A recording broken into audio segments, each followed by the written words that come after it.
Hi, my name's Alex Belinsky, and I'm going to share with you some crazy, funny, and spiritual experiences from the Canada Edmonton mission. So here we go. Hope you enjoy. From Brock, going out in negative 50 degrees Celsius to see other missionaries because we were not supposed to be out very long at that temperature. Brittany, eating pig's feet, hair, and all. Christopher, my companion wrestled with another missionary and lost his short-term memory for 2 weeks. Jordan, my greenie and I almost flipped our truck in Valley View because we were driving in a blizzard down the dirt road. John, street contacting on Jasper Avenue. Jennifer, we were teaching a man who lived alone, so we either only talked to him on his porch or brought another sister with us. He seemed very friendly and open to the scriptures and would read what we invited him to. Occasionally, he would seem to be a little weird when we would call to follow up, like he didn't remember us, but we didn't think much of it. Then one day we got a message from him that was pretty scary. He was suicidal and wanted to talk to us and for us to come over. We didn't know what to do and called President to get advice. He calmed us down and made arrangements for someone else to go check on him and help him. But that was probably the scariest situation we had. So, from Alyssa, I wet my pants in our apartment entryway because my companion beat me to the bathroom when we got home for the night. It was hilarious. We were living with another set of sisters, and they got home before us, and were hiding when we were racing in. I screamed twice and wet my skirt. Brittany, meeting Ed the prophet. He pays you to believe he's a prophet. Sounds pretty interesting. Christopher, some of the homeless people there can get pretty funny. Jordan, a lady who was high kissed my greenie and I on the neck on Valentine's Day. John, street contacting on White Avenue and Jasper Avenue.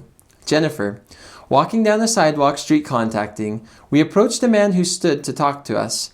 He asked us what we'll do when we go back home, and we had him guess our educational plans. He got mine dead on. Not surprising that someone guessed right, but just solidified that my life seems to be an open book.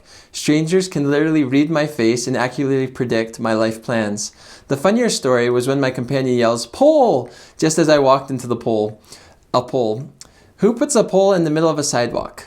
Canadians. Gotta love them. From Brock.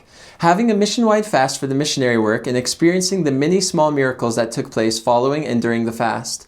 Brittany, when our investigator called us to tell us he knew that God was his father, Jesus Christ is his brother, and we can become like them.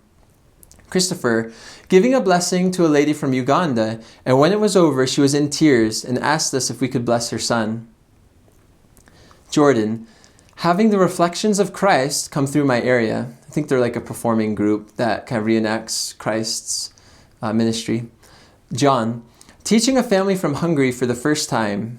Jennifer, we had been teaching Christina, who is such a faithful Christian, lived the Bible teachings, and wanted to know more. She had so many questions, but was hesitant to actually read the Book of Mormon. One discouraging evening that had been filled with people bailing on appointments, she called us. She wanted to let us know she had been reading the Book of Mormon and that she felt peace.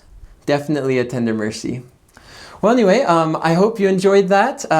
We've got a lot more information about the Edmonton mission on preparetoserve.com. If any of you are willing to take a survey about your mission, if you serve there, we'd love for that. You can go to preparetoserve.com/survey. Also, we haven't put up any video interviews with returned missionaries from the mission. And we ideally would love to interview a variety of guys and girls from the Edmonton mission eventually to act as a resource for future missionaries, their families, returned missionaries, and so forth. So anyway, I hope you enjoyed this video. I hope you have a wonderful day. Thanks. Bye-bye.